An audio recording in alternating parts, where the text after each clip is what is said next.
The images in the following program are highly sensitive and may be as disturbing to viewers as they were to us.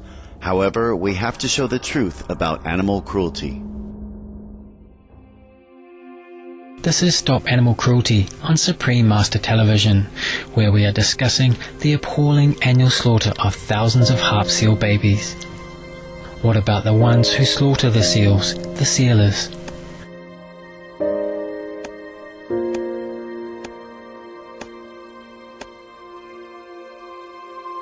It was so bad this year when we were on the ice. We actually saw seals that were killed and just left there, killed and left behind. Cut open. There was a white coat seal. His split down the middle, skin peeled back, left to rot on the ice.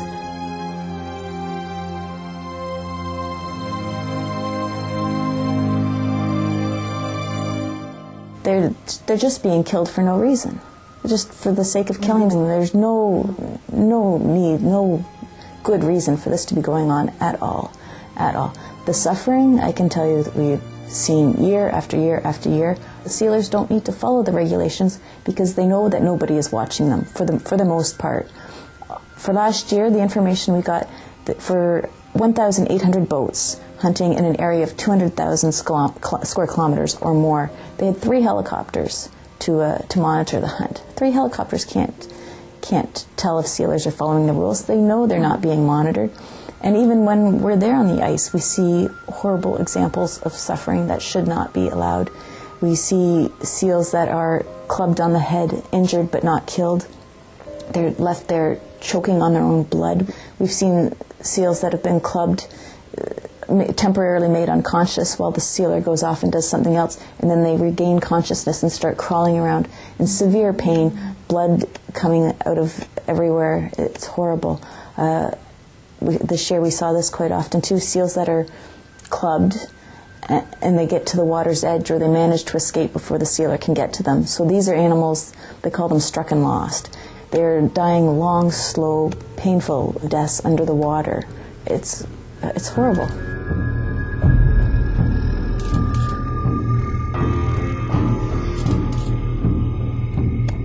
Harp seals are migratory species, and so as Ms. Fink points out, the issue of killing seals for fur is an international matter.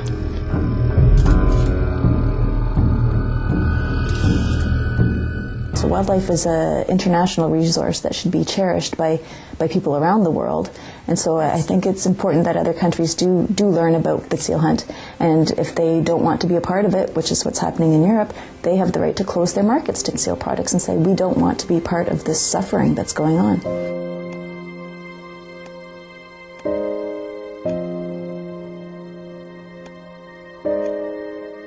As part of the International Fund for Animal Welfare, Canada's initiative to ban the seal slaughter by informing government officials and the media of the gruesome truth behind the seal fur trade, they take the officials and media personnel to the scene of the carnage.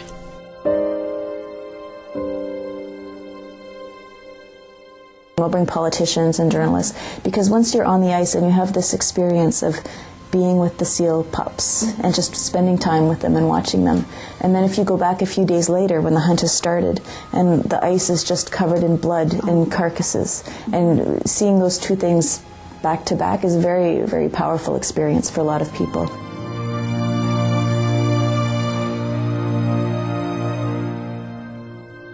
In May 2009, the European Parliament voted by an overwhelming majority to ban the import of seal products. Of this landmark decision, Rebecca Eldworth, director of the Humane Society International Canada, wrote on her organisation's website, "The EU, or European Union, acted on behalf of its citizens, and in doing so has saved millions of defenceless seals from a horrible fate."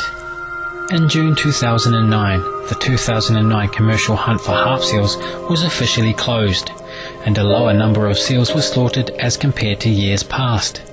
The change has been attributed in part to the European Union's noble decision. Still, even the death of one of these precious beings is too much, and there is much more work to be done. Ms. Fink offers some suggestions on how we can all help end the violence. Well, the most important thing people can do is, of course, not buy seal products. Don't buy seal fur. don't buy seal meat, don't buy seal oil capsules, don't buy seal products, don't be a part of the suffering. Another thing people can do is to be more politically engaged. In Canada, we're asking people to write to their members of parliament to tell them that they oppose the seal hunt and want to see it ended. Around the rest of the world, we're asking people to write or contact the Canadian Embassy.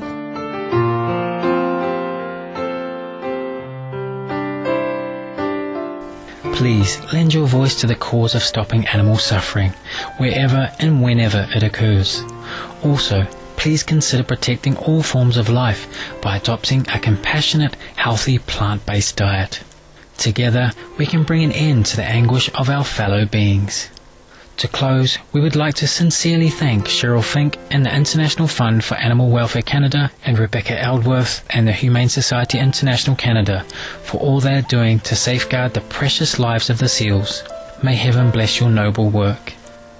Concerned viewers, thank you for your company today on Animal World, Our Co-Inhabitants. Up next is enlightening entertainment after noteworthy news. May all animal life be respected and cherished.